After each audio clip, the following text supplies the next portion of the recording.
Bueno, son las 2:10. Creo que podemos ir iniciando. Y quiero comenzar, bueno, disculpándome en primer lugar porque no sé que estoy atrasado con ustedes, no he podido revisar los trabajos que me han entregado hace ya casi 2 semanas, pero como saben, bueno, tuve este pequeño percance que me ha retrasado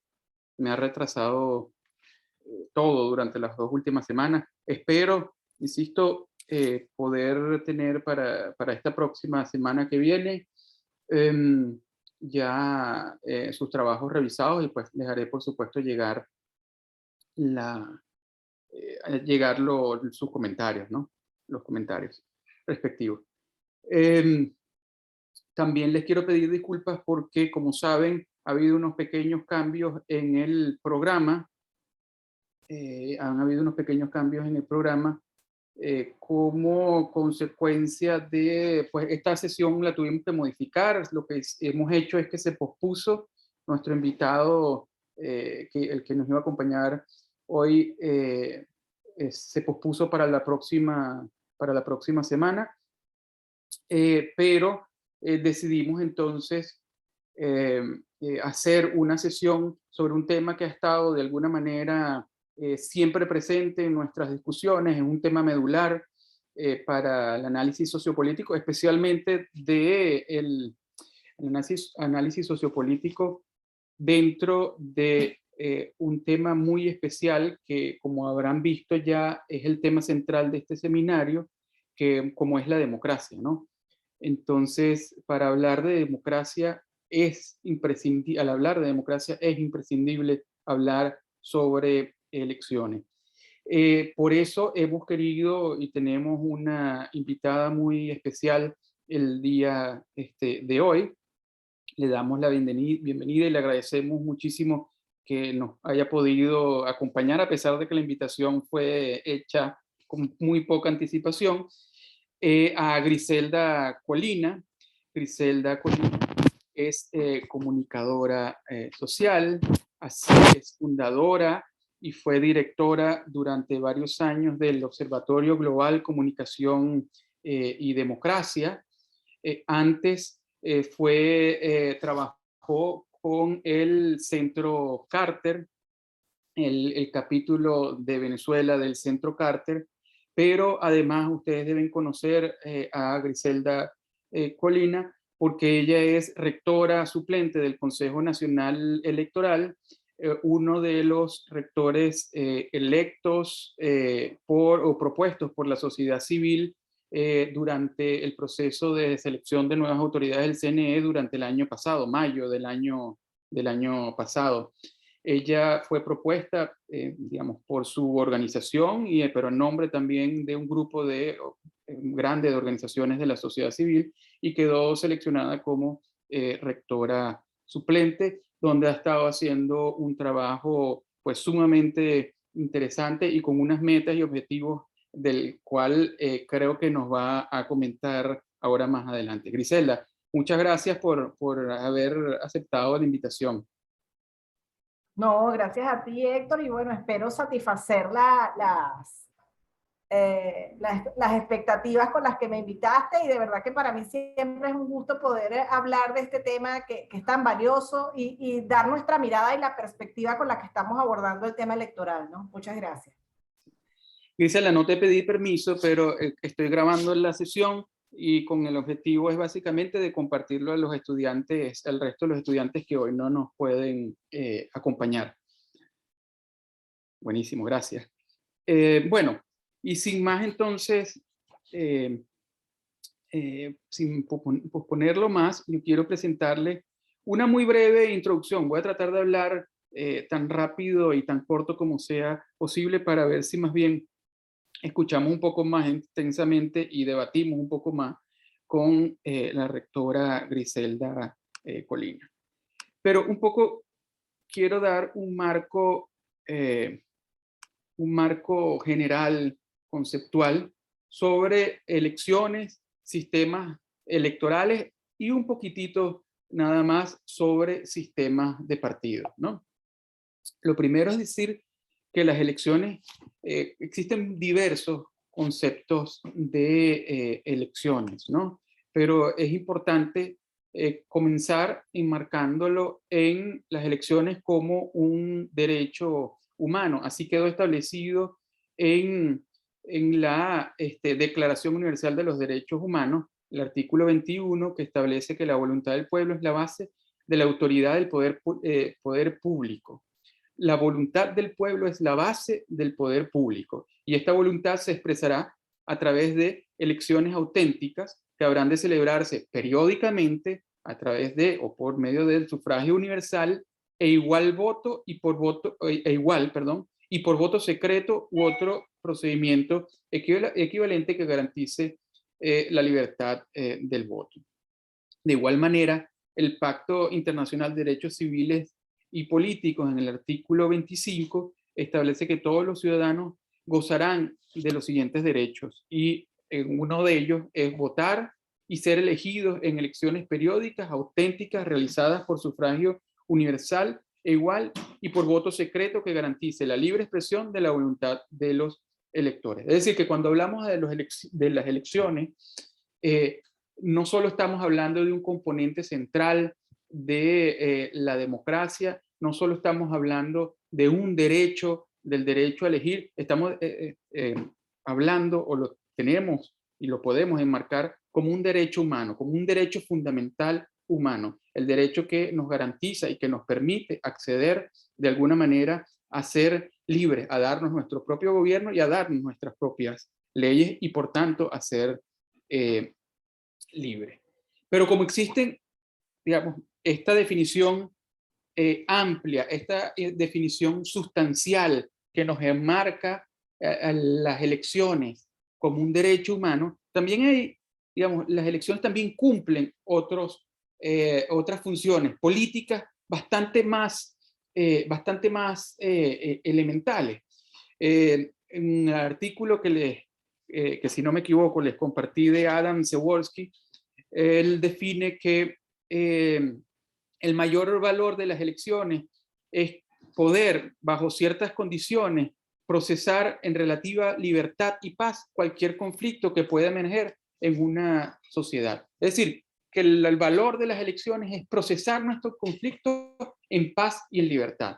Y eso, de alguna manera, cuando lo vemos en perspectiva de la historia, para nosotros es normal hablar de elecciones, digamos, para los venezolanos que tenemos una trayectoria, una experiencia democrática amplia, o tuvimos una experiencia democrática amplia, pero y que tenemos una gran experiencia electoral, es común. Pero si lo enmarcamos, digamos, en un periodo histórico un poco más alto, y este es el trabajo de Przeworski, entre el año 1788 y el 2008, fueron o han sido más las veces que en el mundo se han cambiado gobernantes a través de la violencia, a través de golpes de Estado, a través de guerras, a través de guerras civiles, más aún todavía hoy, más que elecciones. Las elecciones es algo nuevo que se han ido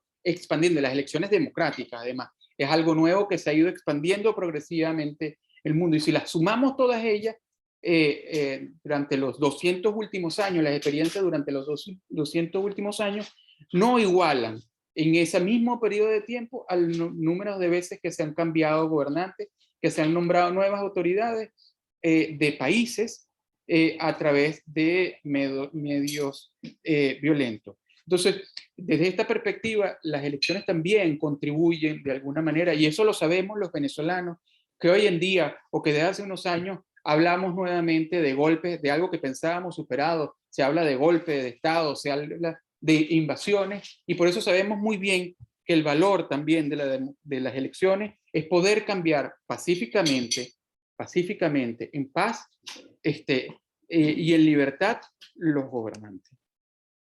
Las elecciones son, siguiendo a Dieter Noller, son un método de selección de gobernantes a través de la emisión y el conteo de votos. Hoy en día hay un consenso que las elecciones son mucho, que la democracia es mucho más que elecciones, pero al mismo tiempo no puede haber democracia si no existen elecciones. Si no hay elecciones democráticas, si no hay elecciones libres, justas, competitivas, hablar de democracia. Es uno de los grandes consensos internacionales. Pero también sabemos, y creo que este es el otro elemento importante, también sabemos que las elecciones no se desarrollan, no se llevan a cabo única y exclusivamente en ambientes o en países democráticos. Los gobiernos autoritarios también realizan procesos electorales. Por supuesto, en estos gobiernos cumplen otras funciones. Si en las elecciones, en los países democráticos, las elecciones es para cambiar o están orientadas para cambiar gobernantes de manera libre, de manera justa, en competiciones justas, equilibradas, en la que cada ciudadano tiene el mismo peso, en la que el voto de cada ciudadano tiene el mismo valor, autoritario, las elecciones cumplen otras funciones completamente distintas. En primer lugar, no está o no se prevé en gobiernos, en elecciones autoritarias, el cambio de las élites o la salida de las élites del poder. El rol que juegan las elecciones en estos sistemas es de alguna manera movilizar a la población en función de o para favorecer al gobernante o el partido gobernante o a la élite gobernante en primer lugar, y de alguna manera gozar de la legitimidad que ofrece, la legitimidad democrática que ofrece los procesos electorales a través de procesos que imitan las elecciones democráticas, pero que no lo son. Y no lo son, en fin, el fin y al cabo, porque no son elecciones justas, porque no todos los competidores tienen las mismas oportunidades, no todos los competidores tienen los mismos derechos a difundir sus mensajes a través de los medios de comunicación, en el que además no todos los votos se cuentan de igual manera. Insisto, las elecciones se llevan a cabo incluso en gobiernos autoritarios e incluso en gobiernos totalitarios realizan procesos electorales, pero cumplen en ellos funciones total y completamente distintas a los que cumple en las democracias. Por eso ha habido, digamos, y porque hoy en día cada vez más los regímenes autoritarios se han perfeccionado, han desarrollado herramientas, han desarrollado instrumentos extraordinarios para engañar, para construir procesos electorales que se parezcan o que simulen las elecciones democráticas, pero sin correr el riesgo de perder el poder. Por eso es importante que cuando hablamos de elecciones se ha ido desarrollando poco a poco, a través del tiempo, una cantidad de conceptos, una cantidad de elementos que nos permiten elevar, que nos permiten analizar y distinguir y determinar dónde están las manipulaciones que establecen o que realizan algunos gobiernos o gobernantes autoritarios con el fin de precisamente burlar la voluntad del electorado, con el fin de impedir que las elecciones pongan en riesgo su permanencia en el poder. Un primer concepto que creo que es sumamente interesante es este de la cadena de la elección democrática, desarrollado por Andreas Chetler. Nos dice que hay siete eslabones, ¿no? Que constituyen o necesarios para que una cadena de elecciones o una elección se convierta en una cadena democrática. El primero es el objeto de la elección, que lo que esté en juego sea realmente el poder, que la gente pueda realmente determinar quiénes son las personas que van a detentar y ejercer el poder por un periodo de tiempo determinado. En segundo lugar, tiene que haber un rango de alternativas reales. Tienen que haber propuestas, proyectos, partidos políticos que representen realmente alternativas distintas. ¿Mm? La gente tiene, por otro lado, los que estén interesados tienen que tener la libertad de formar sus propias preferencias, es decir, de proponer sus propios proyectos políticos y presentarlos a la gente para que la gente pueda realmente expresar sus preferencias de manera libre en función de esos proyectos alternativos presentados. Luego, la agregación de preferencias tiene que ser equitativa. Todos los votos tienen que ser procesados y agregados de igual manera, de manera tal que se respete el peso y el valor de los electores. Y finalmente, las consecuencias. Las elecciones, digamos, los resultados tienen que ser consecuencias, tienen que tener consecuencias. Eso quiere decir que quien gane un proceso electoral pueda realmente acceder a ese cargo, a ese puesto para el que estaba en juego, para el cual se estaba eligiendo, para el cual se estaba poniendo o haciendo la competencia. Esto un poco para reiterar lo que ya había dicho, ¿no? Hoy en día el número de autoritarismos competitivos, es decir, de autoritarismos electorales y regímenes híbridos, es decir, sistemas políticos autoritarios que incorporan las elecciones para tratar de ganar la legitimidad democrática, aumenta significativamente. Esta es la forma como los autoritarios llegan y se mantienen al poder, a través de procesos electorales fraudulentos, a través de procesos electorales que no cumplen con las condiciones democráticas. Y mientras eso aumenta cada vez más, el número de golpes de Estado, y esto lo hemos visto, este es de Bermeo, este artículo lo hemos leído y discutido antes, el número de golpes de Estado como mecanismo para permanecer en el poder disminuye de manera significativa, ¿no?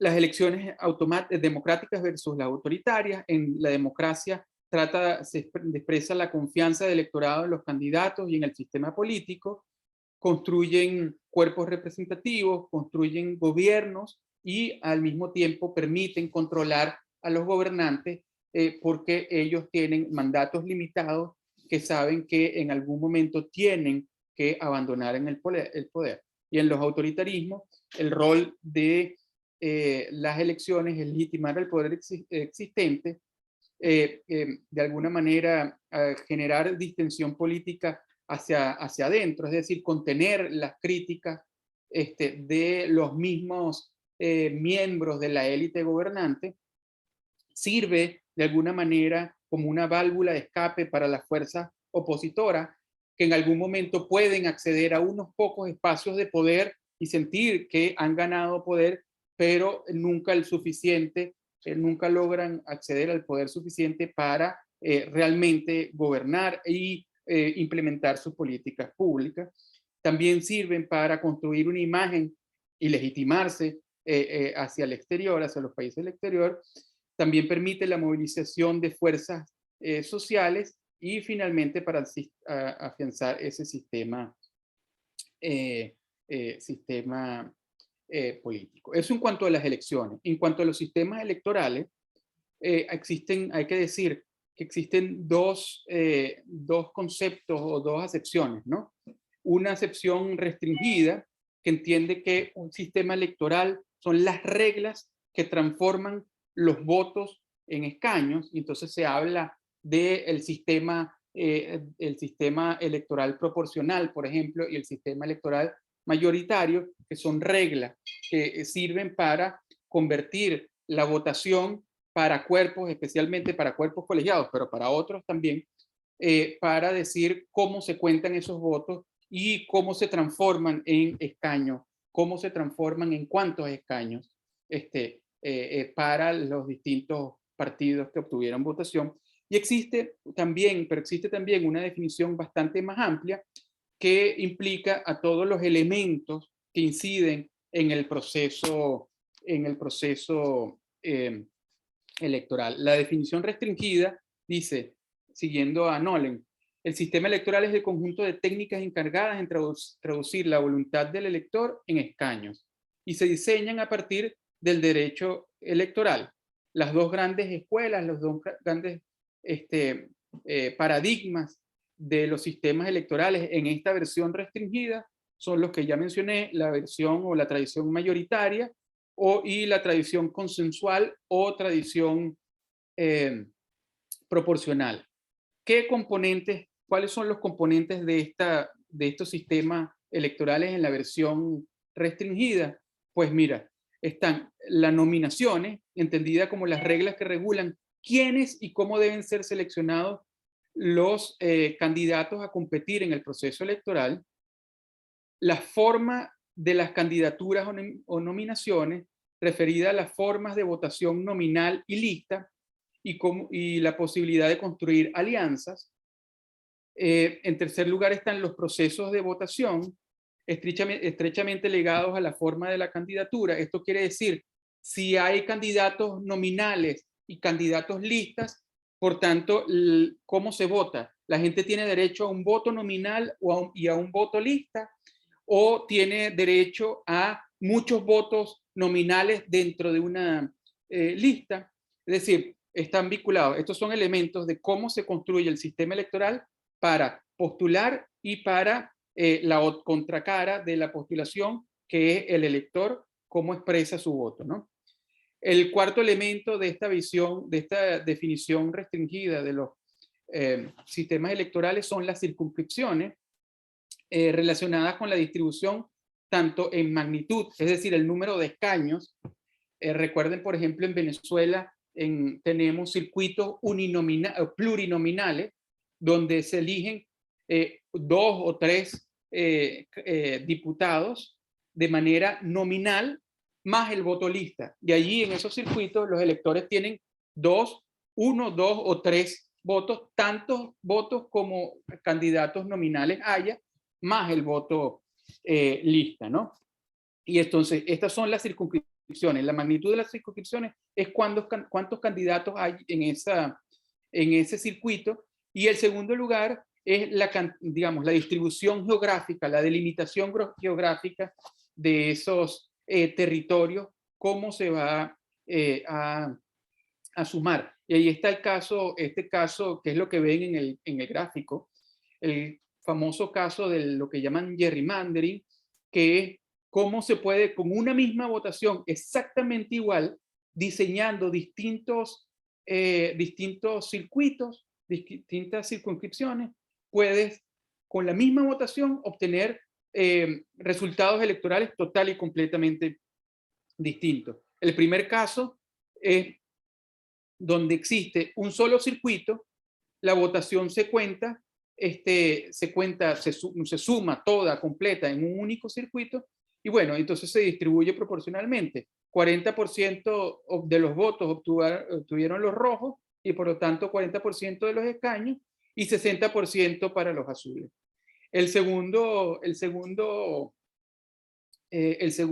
caso, fíjense que es exactamente la misma votación, se construyen 5 distritos o 5 circunscripciones distintas, y en todas ellas el azul es mayoría. Entonces, con esa misma votación, el azul se queda con el 100% y el rojo, obteniendo 40%,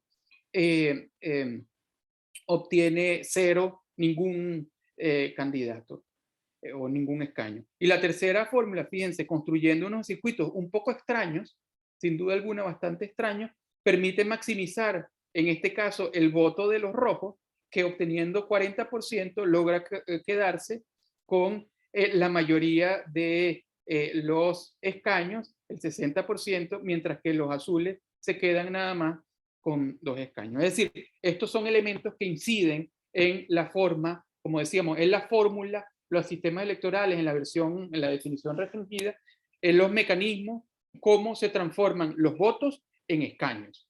¿Ok? Finalmente, el último componente es la forma de conversión del voto en escaño. Existen diversas fórmulas, ¿no? Allí, por cierto, siempre la más famosa, la fórmula de Hont, que se aplican para ver cómo se distribuyen cómo se distribuyen los votos en escaño. Esto en cuanto a una definición restringida de sistemas electorales. La visión o la definición más amplia es una visión integral que nos dice que el sistema electoral es mucho más que estos procesos, incluye 11 eslabones, desde las leyes electorales, que son las que definen estos eslabones que ya mencionamos, los procedimientos electorales también forman parte de la definición amplia. Los umbrales, umbrales implica qué partidos pueden o obtienen o deben tener un mínimo de escaños, o los umbrales que definen qué partidos deben, si no lo alcanzan el mínimo de 3%, entonces tienen que, para el próximo proceso electoral, tienen que nuevamente conseguir firmas o apoyos para volver a inscribirse como si fuesen un partido nuevo. Se trata de también los registros de votantes, el registro electoral, el registro de partidos y candidatos, las campañas en medio, el financiamiento de campaña, los procedimientos de votación, los mecanismos de conteo de votos, la entrega, publicación y transmisión de resultados, y no, por último, pero no por eso menos importante, la conformación de los organismos electorales. Esta es, digamos, insisto, una definición muchísimo más amplia de lo que es un sistema electoral y de los elementos que inciden en que una elección o un proceso electoral pueda ser considerado, pueda ser analizado y evaluado como una elección democrática o autoritaria. Esto quiero culminar con esta breve, con esta lámina que me parece, aunque parece sumamente obvia, tiene unos elementos bastante interesantes. Esta definición del ciclo electoral, del ciclo Electoral Integrity Project, es un proyecto desarrollado por diversas universidades norteamericanas y una universidad australiana. Miden la integridad de los procesos electorales en el mundo. Esto es entre el año 2012 y 2018. Yo lo que hice fue un análisis en las distintas dimensiones, y como nos podemos imaginar, las democracias, los procesos electorales son mucho más íntegros, más limpios, más justos, ¿okay? En los distintos eslabones, en los resultados, en el conteo de votos, en el financiamiento, en las leyes, en todos estos eslabones que hemos mencionado de la versión o la definición amplia de sistemas electorales, mucho más limpio y mucho más íntegro que en los negros, ¿no? Que son los regímenes autoritarios. Sin embargo, y esto es lo que es sumamente interesante, hay partes del proceso electoral en los gobiernos autoritarios que, siendo peor que en las democracias, aún así llegan a alcanzar algunos niveles de calidad. Por ejemplo, y todos ellos, que es lo interesante, por ejemplo, en resultados, la entrega de resultados es relativamente transparente, el conteo de votos es relativamente transparente en los regímenes autoritarios, y los procedimientos electorales son relativamente transparentes en los regímenes electorales. Yo creo que lo interesante de esto es que reitera, que refuerza la idea de que las elecciones en estos sistemas electorales, digamos que hoy en día no se producen fraude durante el día de la elección, no se roban las elecciones durante el día de la elección, sino que lo que hacen es tener condiciones electorales bastante más injustas, bastante más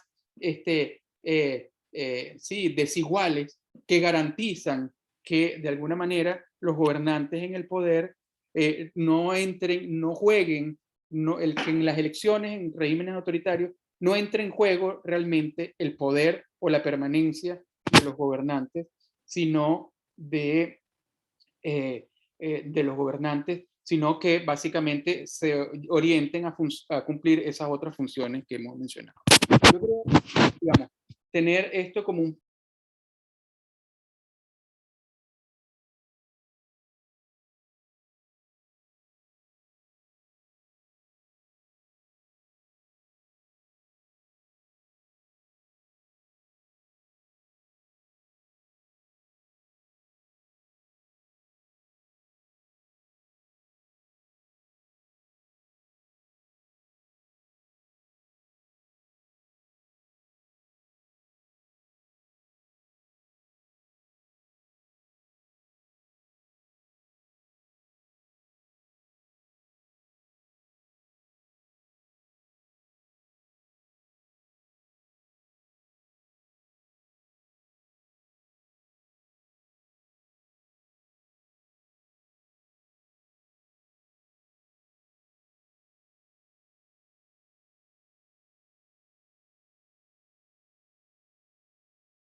casi nunca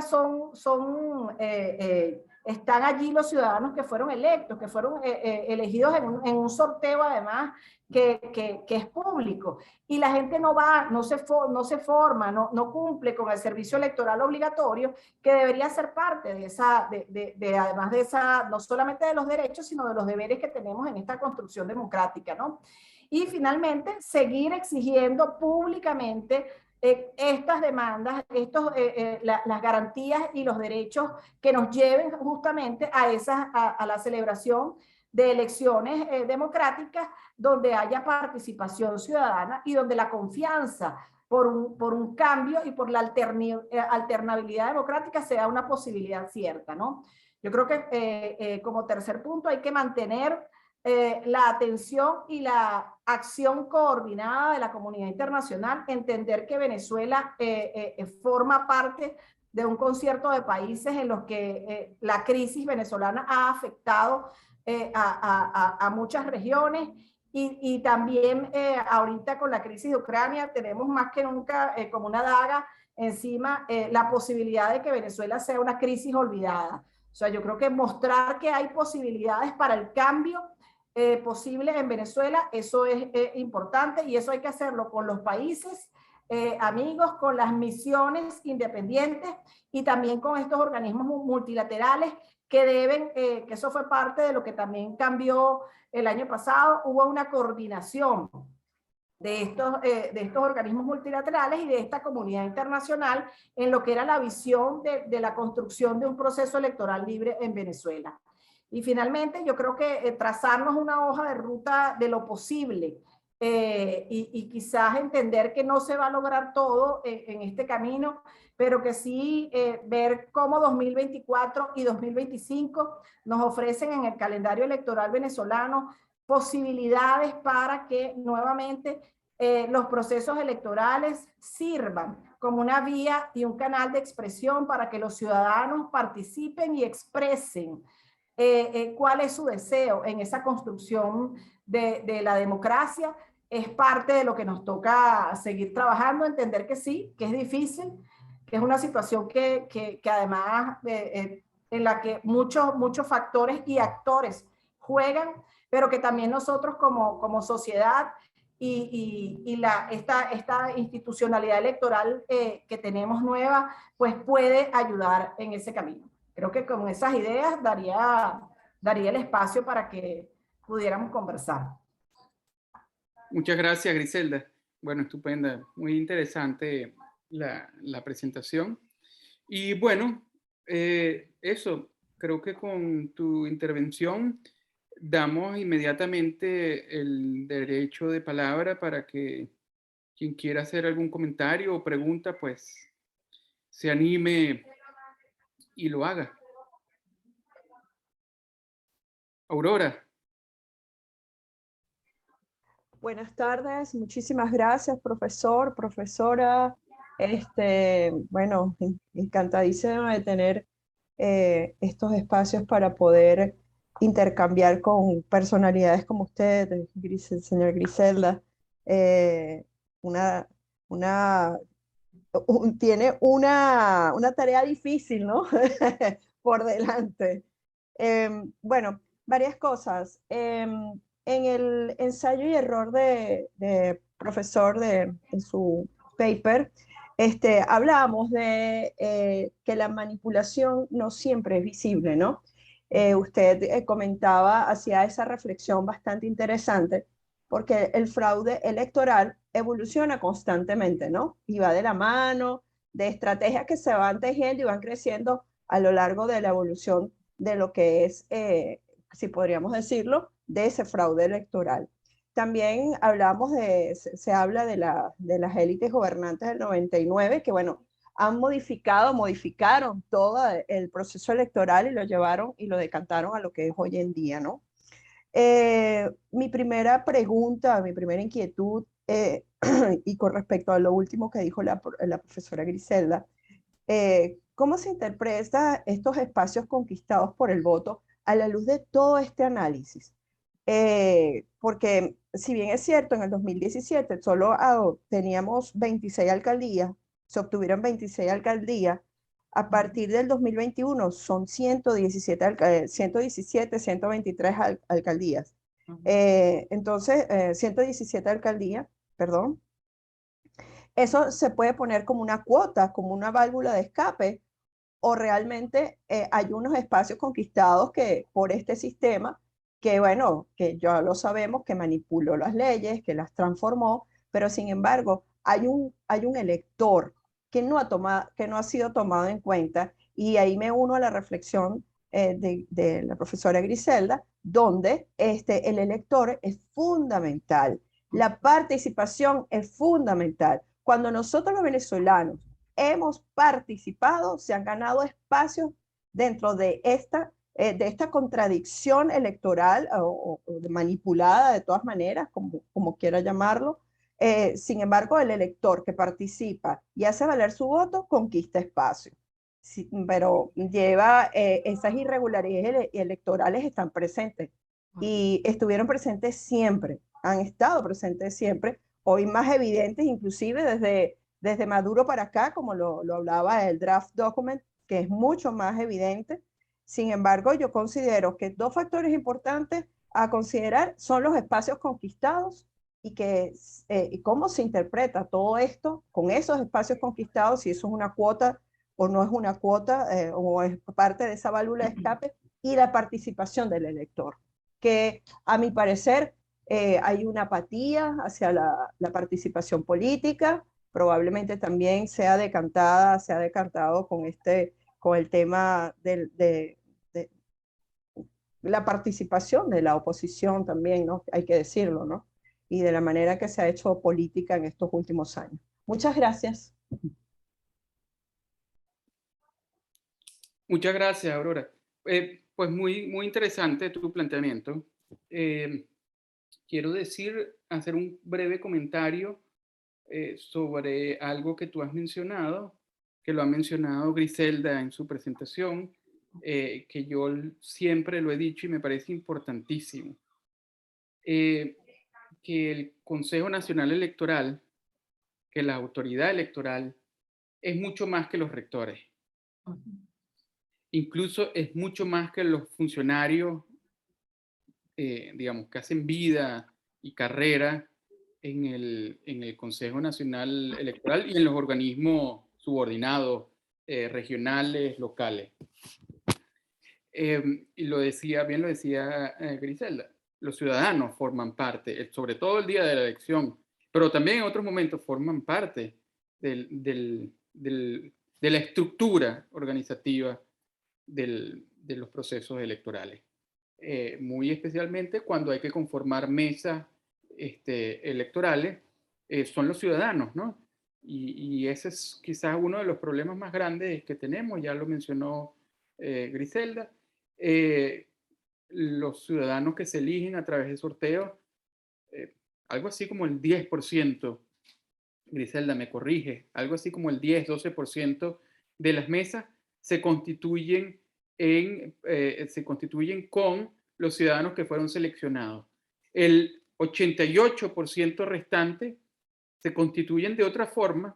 ¿Y cuáles son las otras formas? Bueno, hay miles de formas, pero lo cierto es que eso es lo que permite que partidos, que candidatos pongan allí a las personas de su confianza para luego, digamos, poder hacer cualquier tipo de manipulación. Entonces, lo que quería decir, porque tú lo mencionaste, Aurora, y lo mencionó Griselda, es que el sistema electoral, la estructura del Consejo Nacional Electoral es mucho más que los rectores. Sin duda alguna, los rectores son importantísimos y tienen capacidad de alguna manera incidir en la calidad del proceso electoral. De eso no cabe la menor duda. Pero el día de las elecciones, los ciudadanos también tienen allí un rol importante, unos deberes que cumplir y un rol importante por desempeñar. Luego, creo que lo que tú planteas, tu pregunta es muy válida, muy interesante, creo que va al meollo del asunto. Yo lo que pienso es que ninguna elección, incluso en Venezuela, de los últimos no solo de los últimos años, de los últimos 6, 7 años, sino de los últimos 20 años en general, ha estado libre de incertidumbre.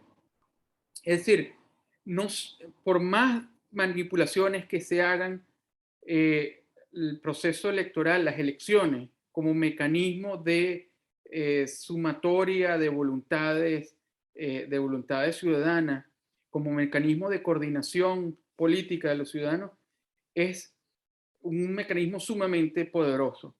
Y yo creo que, aunque pienso que el gobierno está dispuesto a dar cuotas de poder a la oposición, y ha estado en varias oportunidades dispuesto a darle cuotas de poder a la oposición que no pongan en peligro su gobierno, su permanencia en el poder, también ha incurrido en errores. Y quiero decir, errores es que no han contemplado todos los escenarios posibles. Barinas es claramente eso. El gobierno no estuvo de acuerdo, ni quería entregar Barinas, y le dolió, y era una cuota que no estaba dispuesto a entregarla. Hizo todo lo posible y no lo logró.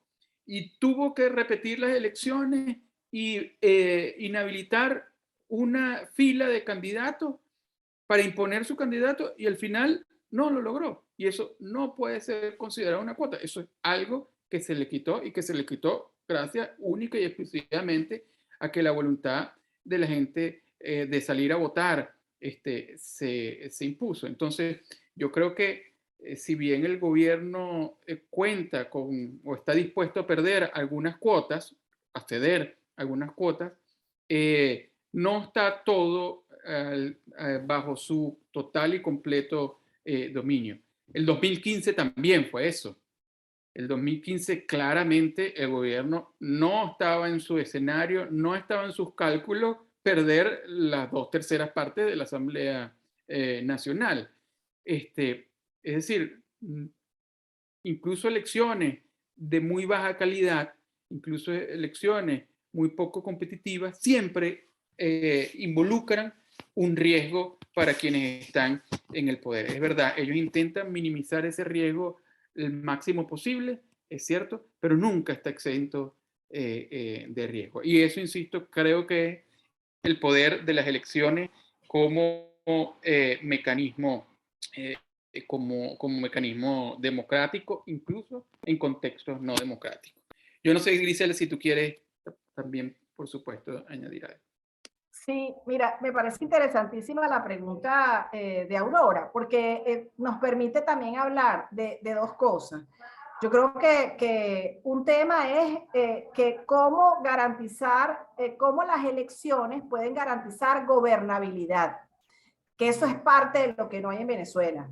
Y cómo también entender, yo creo que esa elección de 2015 marcó un hito importante en el marco de la celebración de procesos electorales, pero también en este proceso de reconfiguración de los actores políticos. Yo creo que justamente entender que una elección democrática justa lo que te habla es de que el que gana, sí, como no, va a estar en la capacidad de ejecutar un plan, una acción de gobierno, una gestión pública desde el cargo para el que fue electo, pero el que pierde tiene la posibilidad de hacer una oposición con una posibilidad de poder presentarse en un próximo proceso y también poder ser electo, ¿no? Entonces yo creo que justamente eso es parte de lo que hemos perdido aquí en este camino, ¿no? Las elecciones se han planteado entonces como una vía de exterminio, como anulo al otro, ¿no? Y creo que esos fueron parte de los mensajes que se dieron luego de la elección de 2015, bueno, y ya ganamos, caída y mesa limpia, con esto ya desaparecemos al chavismo.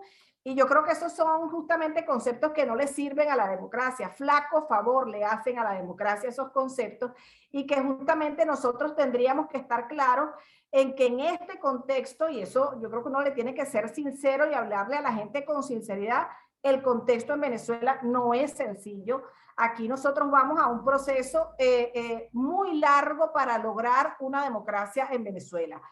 Yo creo que así como yo reconozco todos los avances que hubo en el proceso electoral de 2021, pues reconozco que así como el voto salió fortalecido, porque se venció la tendencia de la abstención, también hay que reconocer que el chavismo salió fortalecido. Esa es una realidad también en el país. Y eso marca una ruta más larga, incluso entender que 2024 no puede ser visto como esa elección para sacar a Maduro del poder. Nosotros tenemos que verla como una elección para garantizar gobernabilidad en el país y que nos permita a todos los venezolanos superar esa emergencia humanitaria compleja que, bueno, que está matando gente, que sigue dejando a los niños en una situación tan crítica como la que estamos viviendo y que ciertamente nos muestra unas burbujas perversas de cierta estabilidad, pero que estructuralmente siguen todos los problemas en el país. Entonces, entender eso yo creo que es parte de lo que tenemos que hacer, saber que no, esta situación, que en la comprensión de la realidad que nosotros tenemos en Venezuela es distinta a la que tiene mucha gente que salió del país, que hoy tenemos una diáspora venezolana que representa un porcentaje importante de personas que están fuera del país y que podrían estar incorporados en un padrón electoral, pero que ni siquiera tienen interés porque no confían en el proceso. Y esa es una realidad con la que también hay que contar, ¿no? Entonces, bueno, es parte de los desafíos, es parte de por qué yo agradezco este tipo de espacios, porque yo creo que hay que empezar a hacer pedagogía de nuestra acción y de las posibilidades reales y de las dimensiones y las complejidades de todo este proceso. Gracias, Grisela. Pues bueno, sigue el derecho de palabra abierto a quien quiera hacer algún comentario.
inscrito para votar.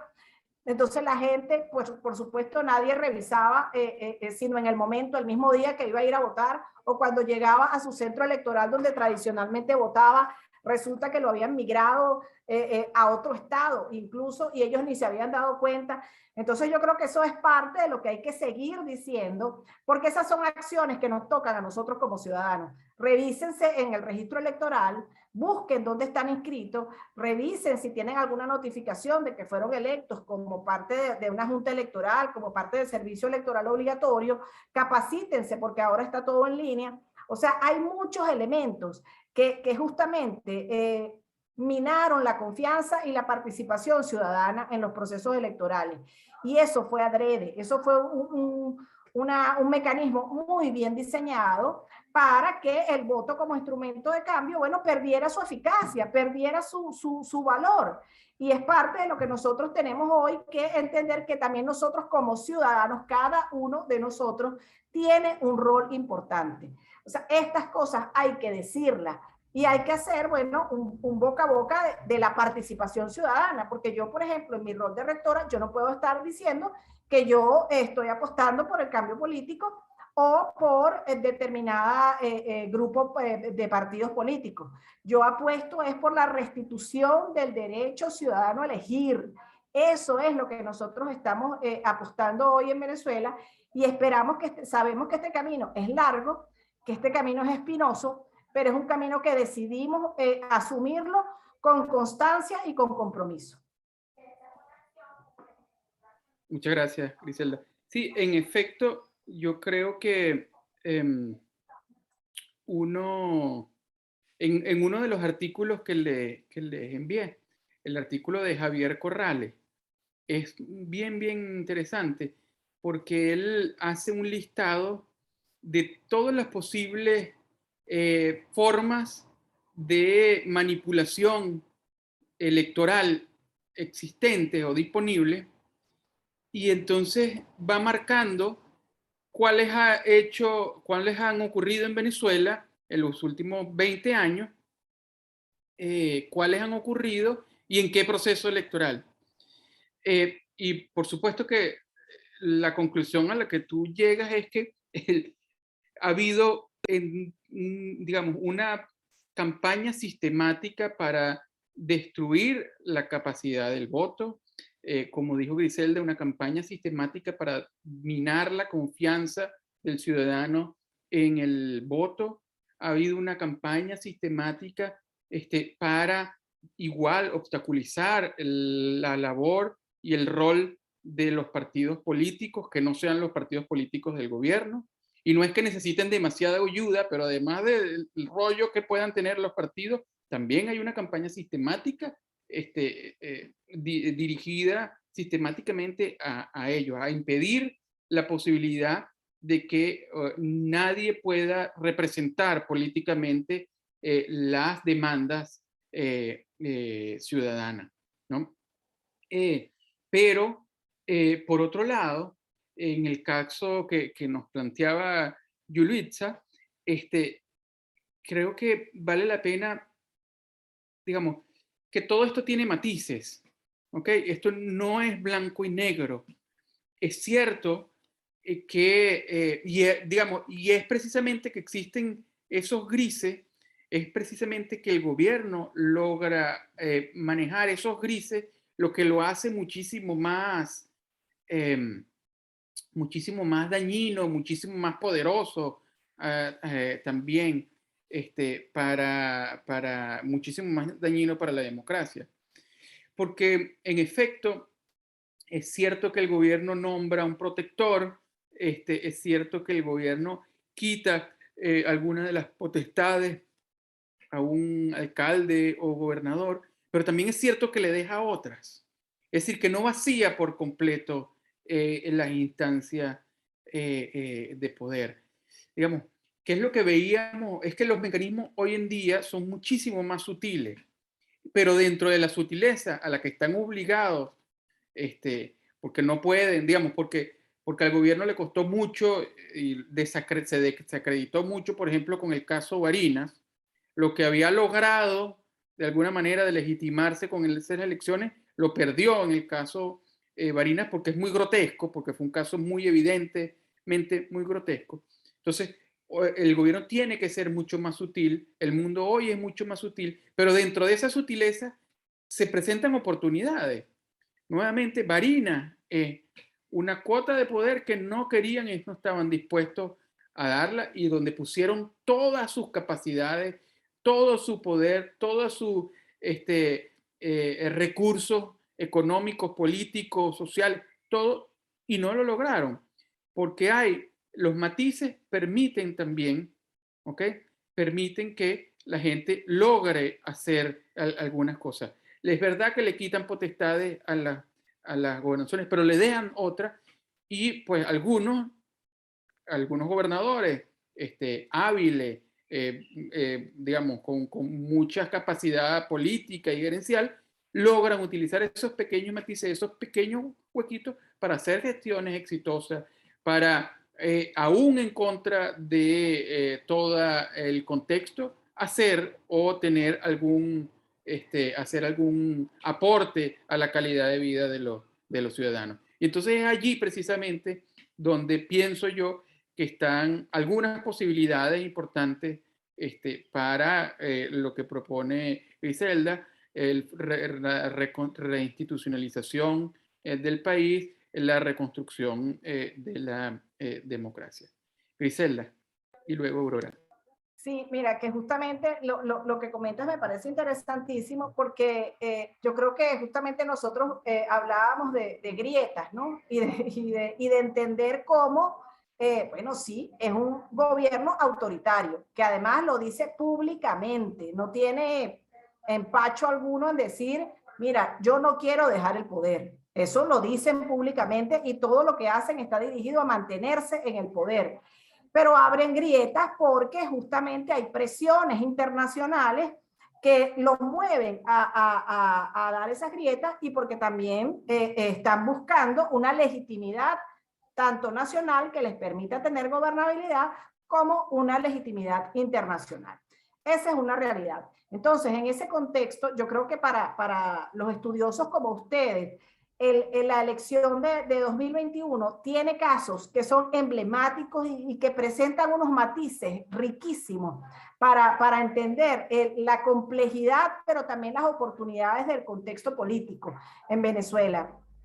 Yo creo que para nosotros fue importantísimo lo que se logró el 21 de noviembre, pero también luego del 21 de noviembre, las dos sentencias del TCJ y luego la elección de Barinas, que yo recuerdo que yo, como parte del CNE, me entrevistaba con grupos internacionales y todos me veían como con lástima, me decían, caramba, bueno, ahora aquí esto sí fue ya la catástrofe para el CNE nuevo, ya lo terminó ahora sí con esto el CNE va a morir, porque no es posible, me decían todos, no es posible que el régimen entregue Barinas. Eso no lo creas, Griselda, eso no va a pasar. Yo decía, bueno, eso va a tener un costo político muy alto. Y yo creo que también subestiman el análisis y la inteligencia y la disposición del régimen a mantenerse en el poder, porque todas las acciones, incluso el reconocimiento temprano de que habían perdido por parte de Jorge Arriaza, es una manifestación de esa disposición y de ese giro en la estrategia del chavismo para recuperar un capital político, un capital electoral que sabe que perdió. Entonces, esta es una de las situaciones que no se entiende, que todavía no se caracteriza bien al chavismo, y no se hace no se diseña una estrategia que justamente apunte a la democracia y que apunte a un fortalecimiento de las instituciones, que es lo que sí se podría hacer. Era eso lo que quería comentar. Gracias, Héctor. Gracias. Aurora.